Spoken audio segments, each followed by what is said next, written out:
Hey, you wanna learn? Stop it, Yonglish! Yo guys, I hope everyone is fine. তো আজকে চলে আসছি have এবং হ্যাজের ব্যবহার নিয়ে। তো অনেকেই এই ডিফিকাল্টিস এর মধ্যে ছিলেন যে হ্যাভ কখন ব্যবহার করব, হ্যাজ কখন ব্যবহার করব। এটা আমার ক্ষেত্রে হয়েছে যখন আমি কলেজে পড়ি। তো হ্যাজ আবার হ্যাভ, এক জায়গায় হ্যাজ এক জায়গায় হ্যাভ। আই এবং ইউ দুইটাই সিঙ্গুলার, বাট এটার সাথে হচ্ছে কি হ্যাভ, এবং হি শি এটাও সিঙ্গুলার, কিন্তু এটার সাথে হচ্ছে হ্যাজ। তো এইটা কেন? তো হ্যাভ এবং হ্যাজ এটার মানে হচ্ছে to have. This are grammar forms which means have, to have অর্থাৎ কোনো কিছুর অধিকার পাওয়া, অধিকার রাখা, ঠিক আছে?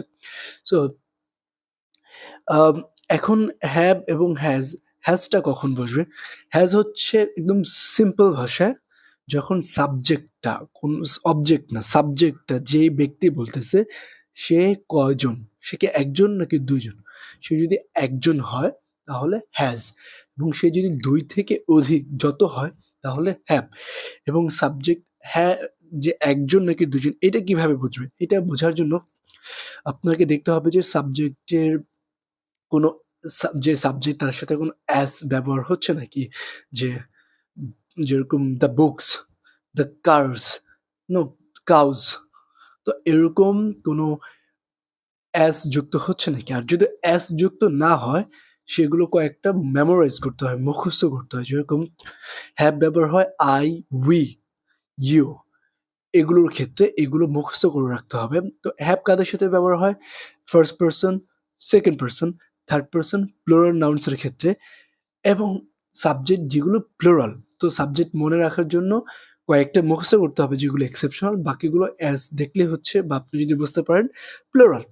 এবং হ্যাজ কখন ব্যবহার হবে? হ্যাজ হচ্ছে থার্ড পারসন সিঙ্গুলার নাউন এবং যে কোনো সিঙ্গুলার নাউনের ক্ষেত্রে। তো সেটা হচ্ছে ইট, শি, হ্যাজ, এগুলো থার্ড পারসন সিঙ্গুলার নাউন। এবং দ্য বুক,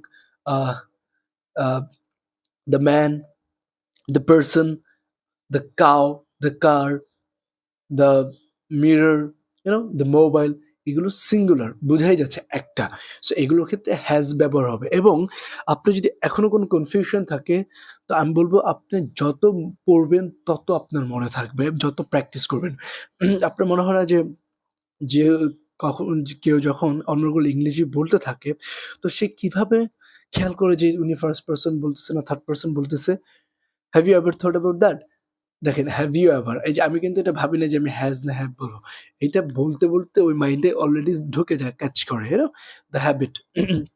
সো আমি যদি একটু ইংরেজি বলছি, yesterday it was a great day because I had great moment, I had, এটা পাস্টে গিয়ে চলে গেছে। পাস্টে গেলে হ্যাভ সিঙ্গুলার প্লুরাল কোনো কিছু দেখার নাই, লাগা had. So you should use just had. So এবার আই হ্যাভ বট 3 books.